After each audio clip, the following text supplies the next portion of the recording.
Welcome to Hillcrest Cellar 44, our first wine tasting wine club release of the new year, 2021. So hopefully this is a sign of good things to come.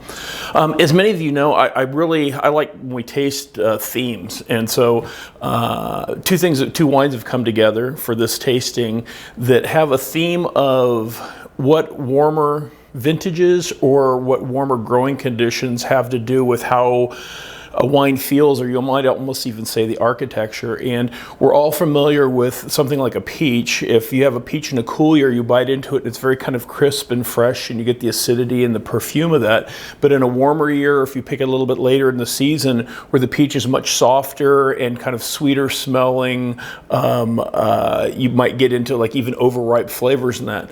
And that's very true of wine. Great wine, I should say, tells the story of the growing site, the vintage, as well as the person, and the French use the term terroir. So what we have today is in the middle of winter, we're going to actually taste two different wines that are this month's wine club release. One is our 2015 CADIZ Tempranillo, which is the first one we've released in a few years. 13 was the last vintage. 100% Tempranillo, 15 vintage, one of the warmer vintages on record in the Umpqua Valley. And then the next wine we're going to taste is a red wine from Mas de Gourgonnier. That's the name of the winery from Les Baux de Provence, which is the southeastern corner of France, which is a much warmer area, very Mediterranean. And those two, in terms of varieties and that kind of cross, and we'll talk a little about that. So the CADIZ was the very first Tempranillo we made in the 2009 vintage. And the idea that I had where Umpqua Ribera is Tempranillo based with the Cabernet Sauvignon blended in. The CADIZ was the idea of taking a single variety, single vineyard block. And those are the hardest wines in the world to make because you can't fix the wine or blend in other flavors and components. And classically, those are the most expensive wines in the world. The great Mosel Rieslings you've all heard me talk about, a great Burgundy, white and red were that way. You just kind of tie your hands behind your back a little bit more. But the thing is, it tends to manifest nature much more. It uses the grape variety as a measuring stick for all those different elements of terroir I talked about. So 2015, very warm vintage. It's the same vineyard that we've pulled the 2009, 11, 13 off of. In a warmer vintage, we would expect, especially Tempranillo. So temprano in Spanish means early. And with tomatoes, you have early season, mid-season, late season. All fruits are that way. And there's a great difference in varieties that are early, mid, and late. Early varieties tend to rush to maturity. They tend to sweeten up earlier, but they tend typically not to have as much flavor. Mid-season varieties are the most flavorful, tend to be richer. And the theory is actually, it's interesting. I mean, plants are in the business of selling seeds, getting something to take the seed away. So what wraps around that seed is actually kind of the bait, and that's actually what we take, and we produce those flavors into fine wine. So mid-season, you have a lot of different fruits maturing, so the competition's much greater. So typically, that's the sweetest, most flavorful fruit that there is of that type. And then later season varieties, if you look at the case of tomatoes, those are like the canning tomatoes. Those are the things that are sitting out there. It's a little bit cooler in that, and they tend to be very flavorful, but you tend to get a lot more kind of thickness in the meat and the pulp of the fruit. They tend to be, for varieties, that would be like Cabernet Sauvignon would be a great example of that. So 100% Tempranillo. Tempranillo tends to not have the strong personality, the grape itself, as maybe Pinot Noir or Cabernet Sauvignon. And so what that does as a winemaker is that allows you to actually really dress and kind of design that wine. It's a variety of a lot of texture, different tannin levels. Some places it's very fine where that dryness can be like almost like Pinot Noir tannin. Other vintages, it can be like Petit Syrah that's kind of chunky and chewy, depending upon growing site and climate and that. But the 15 vintage being warm has a very, very soft tannin and has the aromatics that we would expect in a warmer vintage. So in a warmer vintage, we would expect kind of more plummy, pruny notes. And this wine doesn't so much go pruny, but there's almost like a little bit of like a black cherry component to it. The first thing I actually get off the wine is a little bit of wood. There's a sweetness, like a sweet spice, and almost like a little bit of like a brown sugar component, and that comes from the firing of the inside of the barrel. And we use a very particular type of barrel that is sourced in Eastern Europe that kind of gives it this note and tends to kind of lay into the flavors of Tempranillo in a very positive way.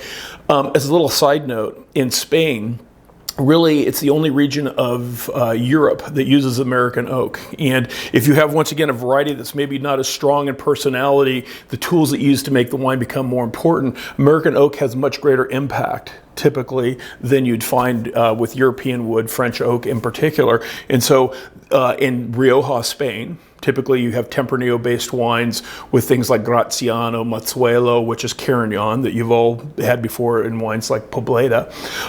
But anyway, the oak has much greater impact in those wines. And in this I get the same kind of thing, but behind that is almost like a sweet black cherry character. And usually it tends to be more like a tart cherry is the flavor that I like in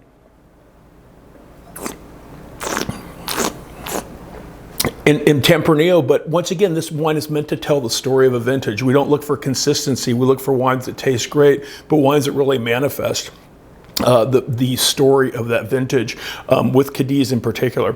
So very long. The tannins this year, the warmer it is, tannins can be much like sandpaper. That really coarse sandpaper would be more like Petite Syrah tannins, kind of chunky, chewy. You have sandpaper that's very fine, kind of finishing sandpapers. Pinot Noir has that. This is the same thing. I pick up very, very gentle, what the French call a robe, which is kind of this nice, very soft but rounded kind of gentle dryness on the palate. And very long. When I put the wine in my mouth the first time, and then tasted it the second time, I was still getting primary flavors, which are those early flavors. So with that, so 2015 is the new wine club release. So that's just released. We're in 2021, so that's really 5 years in winemaking plus. And that speaks to part of what we do that's very traditional.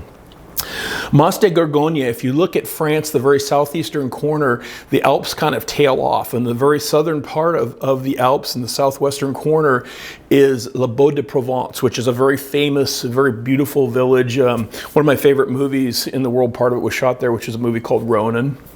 And you get mostly rosés. Grenache is the predominant grape. You have limestone clay, so limestone's chalk basically, clays and a little bit of granite soils out of the Alps themselves. But there are some producers that do reds that are very interesting. So Grenache, Syrah, and Carignan tend to be the dominant reds in that area. And Mas de Gourgonnier is an estate that's been in a family since the early 1970s. They have a little over 100 acres of vineyard. Most of the wines produced in that area, once again, are rosé. So reds are a little bit more unusual, but this is a wine that really speaks to the power of Grenache in warmer areas. There's certain grape varieties like Sauvignon Blanc you can grow in cool areas and warm areas. Grenache is like that. Grenache can be grown here in the cooler parts of Oregon and makes a very kind of grapefruity, almost citrusy red fruit component. But as you get into warmer conditions or warmer vintages, it tends to give you sweetness and almost like strawberry aromas, a little bit like some Pinot Noirs. Important, I think, in this wine, big differences in the glass. So you want to go to a burgundy glass, kind of larger glass. But I get this beautiful, sweet, perfumey fruit that the wine just got oodles of fruit. It takes a wine with a lot of impact to actually fill this glass. And this wine is just coming out of the glass. No wood on this wine whatsoever. So like a bouquet of flowers.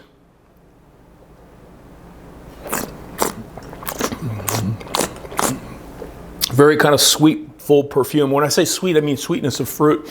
The way an apple is sweet or a cherry is sweet. But super, super nice acidity. The wine's ending about that kind of medium length. So once you swallow, the wine begins to very gently kind of tail off. And one of the signs of fine wine and quality fruit is once you've swallowed a wine, how long does it take for that wine to fade? And that's what we call the finish. And that wine is actually Grenache can sometimes be a little bit short, and that wine's kind of sweet and long. There's a little bit of tan on the tip of my tongue. But beautiful wines.